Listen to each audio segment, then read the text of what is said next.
Ya, bismillahirrahmanirrahim. Assalamualaikum warahmatullahi wabarakatuh. Waalaikumsalam warahmatullahi wabarakatuh.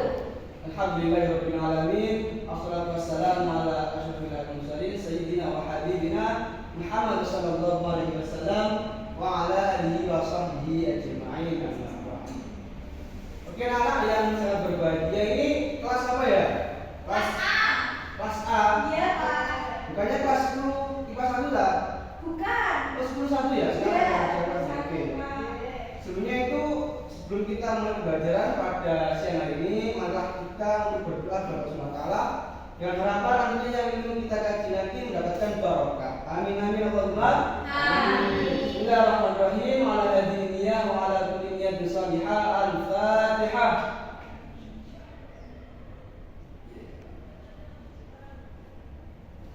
Amin amin ya rabbal alamin. Oke, akan bapak absen ya. Silakan angkat tangan. Oke, maaf Pak. Iya, di mana Mas? Absen itu bukannya tidak hadir ya Pak? Maaf Pak. Maksudnya di absen Mas, dibacakan namanya. Oh, iya. Nanti kalau yang nggak hadir bisa ketahuan gitu Mas. Oh siap. Iya. Saya absen dari awal. Kita mulai. Iya. Oke. Iya, Dwi. Hadir. Oke. Rian Iksan. Hadir Pak, hadir. Erwin. Hadir, Pak. Mia. Hadir, Pak. Irfan Syafruddin. Tidak hadir. Loh, kemana ini? Bolos, Pak. Loh. Bolos. Loh. Bolos, Pak. Bolos, Pak. Oh ya, memang itu nakal banget ya, tapi nggak apa-apa ya. Tidak menyurutkan semangat kita untuk belajar dalam Fastabiqul Khairat. Sekian anak.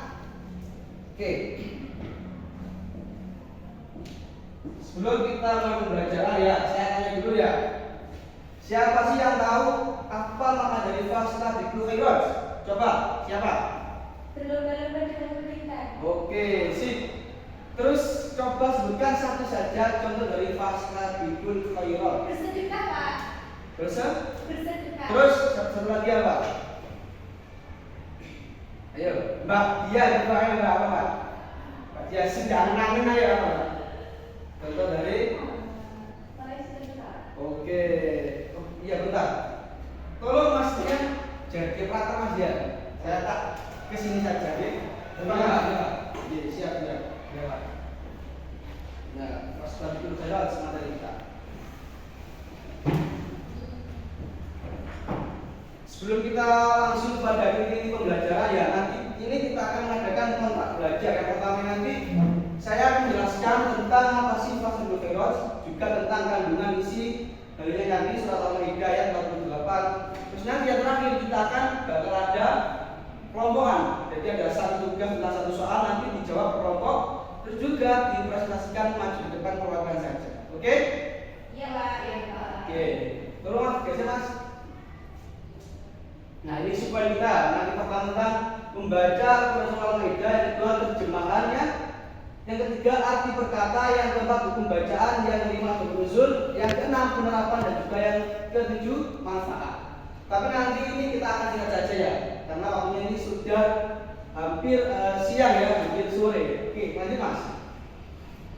Nah yang pertama ini kita akan tentang membaca Quran surah Al-Maidah ayat 48. Nanti kita akan baca secara bersama-sama. Tapi ini nanti akan saya contohkan terlebih dahulu ya. Nanti dibaca secara bersama-sama. Oke, bismillahirrahmanirrahim. Perhatikan ya. Bismillahirrahmanirrahim. Wa anzalna ilaikal kitaba bil haqqi musaddiqan lima baina yadayhi. مصدقا لما بين يديه من الكتاب ومهيمنا عليه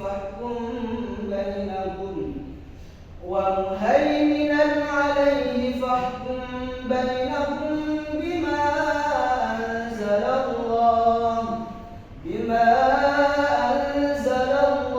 ولا تتبع أهواءهم عما جاءك من الحق لكل جعلنا منكم شرعة ومنهاجا ولو شاء الله لجعلكم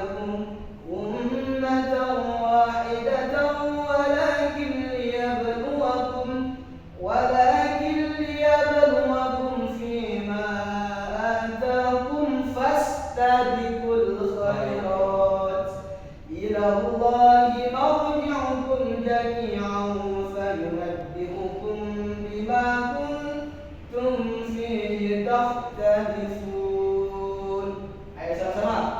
Bismillahirrahmanirrahim. Jelaskan suaranya ya bareng. Wa anzalna ilaikal kitaba bil haqqi musaddiqan lima baina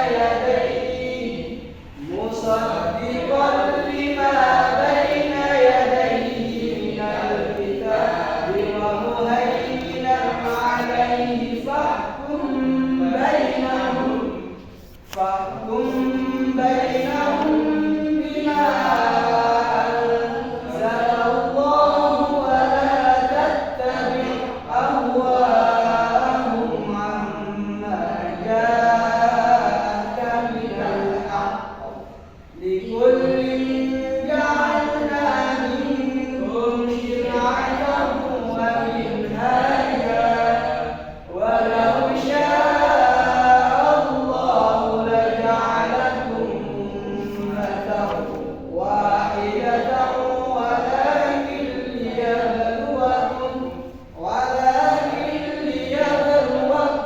fima ataakum fastabiqul khairat ila Allahi marji'ukum jami'an fayunabbi'ukum bima kuntum fihi takhtalifun. Maksudnya di surah Al-Maidah ini ayat 8 tentang fastabiqul khairat atau berkompetisi dalam kebaikan. Ini Mas tadi Mas. Sekarang kita pada terjemahannya. Coba salah satu untuk membaca, coba Mbak Elin, baca sing keras Mbak. Artinya Pak, Iya, artinya. Ayo. terjemahan Quran surat Al-Maidah. Iya. Artinya, dan katakanlah, bekerjalah kamu, maka Allah dan Rasul-Nya serta orang-orang mukmin akan melihat pekerjaanmu itu, dan kamu akan dikembalikan kepada Allah yang mengetahui akan yang gaib dan yang nyata, lalu diberitakannya pada kamu apa yang telah kamu kerjakan. Pada terjemahan dari surah Al-Maidah ini bahwasanya kita itu harus berlomba-lomba dalam kebaikan. Karena Allah ini melihat apa yang kita kerjakan ya. Jadi jika kita berbuat untuk kejelekan, Allah melihat. Nah kebaikan jelas Allah juga melihat. Nah fastabiqul khairat ini coba contoh ya, saya contohkan misalnya Mbak Erlin ya.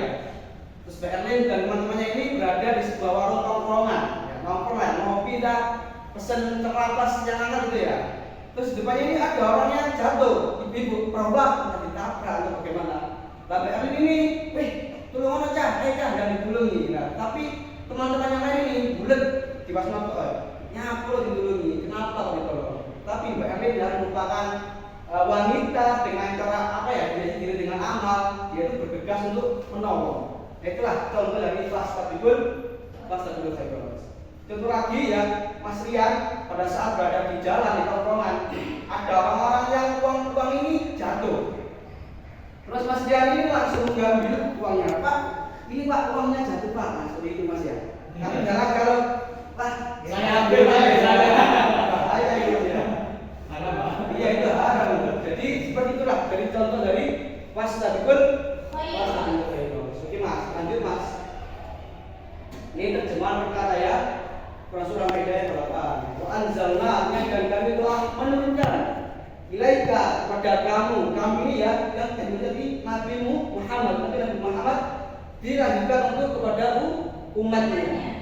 Ketiga Alkitab, kitab Al-Quran bil haqqi dengan segala kebenaran atau yang pasti. Musaddiqan yang membenarkan lima terhadap apa yang baina antara yadayhi dua tangan sebelumnya. Minal dari kitab muhaiminan dan yang menjaga alaihi atasnya. Fahkum maka putuskanlah bainahum di antara mereka bima dengan apa yang anzala menurunkan. Lanjut Mas. Allah wala dan janganlah tattabi kalian mengikuti ahwa'ahum ini. Janganlah kalian mengikuti hawa nafsu. Oke.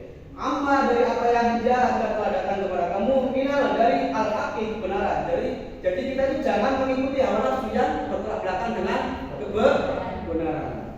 Likuli bagi tiap-tiap umat, janganlah kami telah menjadikan minkum di antara kalian syir'atan peraturan buat minhaja dan jalan yang terang walau dan sekiranya sya'a mendaki Allah. Lanjut mas, kelas 1 ya. Lajah aku niscaya dia menjadikan kalian umat wahidatan yang satu. Walakin tetapi ya berwakun dia hendak menguji kalian terhadap apa yang abakum dia beri kepada kalian. Fastabiqul khairat, berlomba-lombalah dalam sebuah kebaikan. Ilah kepada Allah ya Allah. Lanjut mas. Nah seperti itu ya. Ada lagi. Mari dihukum tetap kembali semua lalu diberitahu kepada kalian dengan apa yang adalah di dalamnya kalian perselisihkan. Maka ini datang yaitu pada saat Nabi Muhammad ini ditantang oleh kaum kafir Quraisy, itu orang-orang Yahudi. Lanjut. Nah ini asbabun nuzul dari surah Al-Maidah ayat 4 ayat 48. Ayat ini turun karena penyelewengan hukum rajam yang terdapat pada kitab Taurat bagi pelaku zina oleh kaum Yahudi. Dan Rasulullah ini ditantang untuk menangani kasus tersebut dan hukuman apa yang pantas untuk dijatuhkan kepada pelaku zina dari kaum Yahudi. Hukum matinya digali dan mereka menuju Rasulullah untuk menentukan hukuman rajam bagi pelaku zina. Nah, ini gini, pada suatu hari ini Rasulullah ini berjalan ke sebuah pasar ya bersama para sahabatnya. Dan terus ditantang oleh tokoh kaum Yahudi ini menghampiri Rasulullah. Wahai Muhammad, katanya kaum ini adalah tokoh pemuka dari agama Islam. Maka akan saya tantang kamu, saya uji kemampuan kamu untuk menghakimi orang-orang yang zina. Tetapi kalau di agama kamu orang zina ini dirajam atau dilempari batu. Tapi kalau di Yahudi ini beda. Nah, maka Rasulullah ini bingung loh. Kenapa saya yang menghukumi bahwasanya itu agama kalian agama Yahudi? Kalau saya ini agama Islam. Tapi Nabi Muhammad ini dipaksa oleh orang Yahudi untuk menjatuhkan hukuman pelaku zina dari warga Yahudi itu sendiri. Dan akhirnya Nabi Muhammad kan bingung. Terus juga Nabi Muhammad berdoa, ya Allah, ini gimana cara untuk menghakimi atau memberikan sanksi kepada pelaku zina? Makanya turun tadi ayat Rasulullah Maidah tadi fastabiqul khairat. Maka itu Nabi Muhammad SAW mencari-cari bagaimana sih kitab yang tadi diselewengkan. Karena kitab yang asli hukumnya itu diganti oleh tokoh pemuka Yahudi, diganti dengan hukum lain. Puji, dikira Nabi Muhammad katanya pegang. Tapi Nabi Muhammad dengan segala kecerdasannya dia itu mencari sebuah riwayat dan akhirnya menemukan ternyata Nabi Muhammad menjatuhkan hukum yang memang sesuai dengan kitab Yahudi, yaitu dirajam sama dengan hukum Islam. Itulah tadi ya. Al-Quran ini menjadi penyempurna hukum-hukum yang lainnya. Hukum-hukum yang sama-sama ini ditetapkan oleh hukum Islam. Makanya itulah sebuah mukjizat Nabi Muhammad, yaitu dengan Al-Quran yang terus terjaga dan dilestarikan sampai generasi selanjutnya atau tidak laku dalam perkembangan zaman. Oke mas, lanjut mas. Nah, inilah penerapan kompetisi dalam sebuah kebaikan. Yang pertama yang dibaca ya awali kegiatan kita dengan basmalah, karena bismillah ini merupakan segala pujian dari Allah SWT. Kalau kita melakukan sesuatu, misalnya kita kepada kita Mas Rian rek, nggak dengeng misalnya. Nah, akan kita sebuah urusan nanti akan dimudahkan oleh Mas Rian. Karena kita sudah memuji Mas ya. Allah pun juga seperti itu, tapi bukan masalah Allah ini merupakan sifatnya sama manusia, tapi tidak. Karena bismillah, karena menyebut nama Allah yang Maha Pengasih lagi Maha Penyayang. Maka dari itu pula agar di kasus SWT senantiasa mendapatkan barokah dari sebuah amal yang kita kerjakan. Yang kedua, melakukan kebaikan dengan semangat dan optimis. Jika kita melakukan sebuah kebaikan dengan pesimis, kita nanti takut. Iki saya tak kerjakan benar masalah. Tapi kalau kita dengan optimis, semangat, gigih atau etos, kita akan yakin, oh ini perbuatan baik akan saya lakukan. Dan itu pun pula menjadi pemicu kita mendapatkan pahala dari Allah Subhanahu wa Ta'ala. Yang ketiga, istiqomah dalam melaksanakan kebaikan. Jadi istiqomah ini secara terus-menerus atau berkesinambungan. Contohnya, Mbak Erlin ya, pada hari pertama mengaji selama 1 Quran misalnya ya. Tapi hebat ya, misalnya ya. Terus juga satu halaman saja ya, misalnya mengaji 1 halaman pada hari ke-1. Tapi besok dia mengaji halaman 1 lagi. 1 halaman lagi itu merupakan sebuah keistiqomahan dalam melaksanakan kebaikan.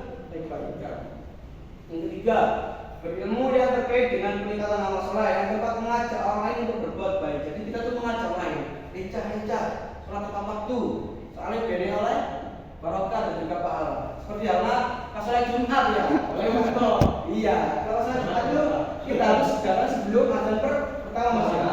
Iya. Nanti kalau kita ngajak bocah-bocah atau teman-teman, kayak teman-teman kita sholat Jumat sebelum azan pertama, ben oleh unta. Tapi kalau kita untuk azannya pas datangnya pas kata salam, oleh dari unta ya.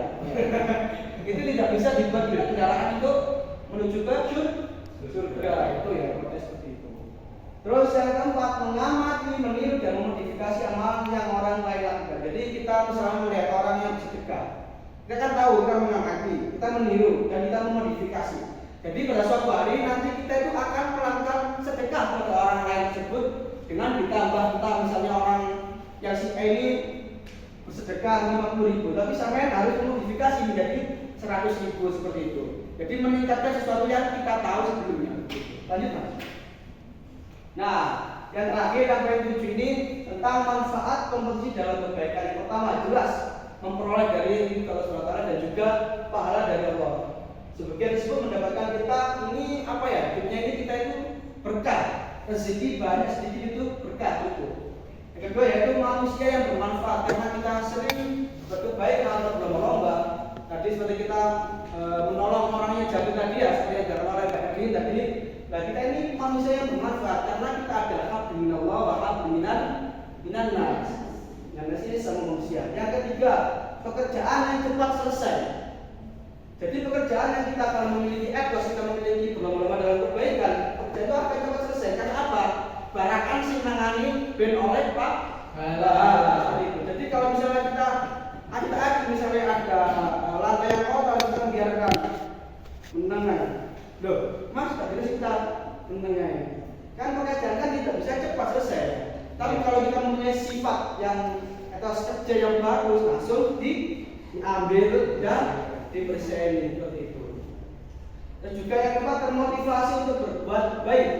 Jadi kita itu terus ya persuasi ya, berbuat baik terus secara kita juga mendapatkan dari pahala dari semua.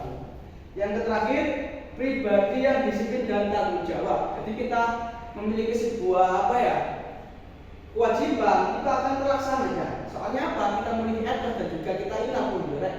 Maksudnya kita itu punya kompetisi dalam kebaikan. Jadi bersambung kepada pekerjaan yang kita selesai. Oke anak, sampai sini udah paham? Sudah paham. Oke, saya akan kasih tugas. Sebenarnya pilih yang nomor 1 atau yang nomor 2 saja. Coba. Tugasnya yang nomor 1 atau nomor 2? Nomor 1. Ya. 1 atau 2? Ya sudah, sini aja akan Bapak bagi 2 kelompok. Ini kelompok bunga, ini kelompok apa? Kelompok apa? Terserah kelompok. Ya, bunga bintang. Silahkan menulis jawabannya nanti terus satu perwakilan maju di depan untuk mempresentasikan. Oke, saya kasih waktu beberapa menit. Ayo sekarang. Ayo nama ya. Ini nomor 1, ini nomor 2 ya. Masih jawaban ya. Nanti dipresentasikan maju di depan. Jawabannya singkat saja, misalnya 2 kata atau 3 kata tidak apa-apa. Ayo. Saya kasih beberapa menit. Yang pertama, mengapa sih kita ini oleh berlomba-lomba dalam keburukan? Yang kedua, bagaimana orang yang enggan dalam berkompetisi dalam kebaikan? Gimana? Maksudnya cirinya orang yang gak mau dalam kebaikan ini gimana? Yang kedua ini.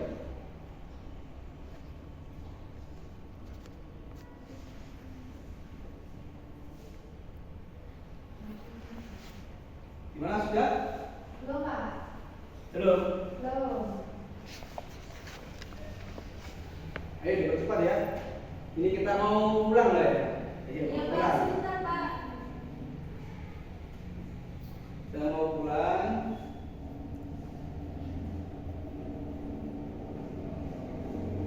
Sudah? Sudah ada Pak kok ada. Oke, coba kelompok bunga. Di situ saja Mbak. Apa Mbak? Soalnya itu ya Pak, nomor 1 ya. Iya, nomor 1. Kenapa kita tidak boleh berlomba-lomba dalam keburukan? Ya, Jadi kenapa? Pak,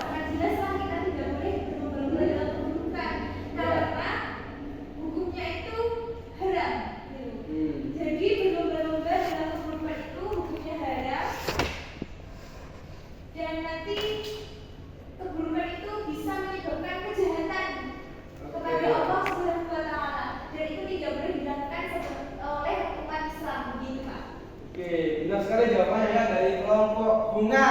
Siapa kelompok bunga? Ya, benar.